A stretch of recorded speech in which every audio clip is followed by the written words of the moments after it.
आप लोग मकई में कुछ देखे हो तो कमेंट करें, और नहीं देखे हो तो वीडियो को लास्ट तक देखें।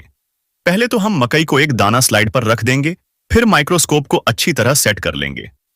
फिर हमने जो देखा वह देखकर आप भी चौंक जाएंगे, लेकिन उसे देखने से पहले माँ लक्ष्मी के नाम लेकर वीडियो को एक लाइक और सब्सक्राइब जरूर से कर देना, जिसे तुम्हारी माँ लक्ष्मी हर मनोकामना को पूरी करे। देखिए, 40 गुणा पर ऐसा दिख रहा है और 100 गुणा पर ऐसा दिख रहा है, 400 गुणा पर इस प्रकार दिख रहा है।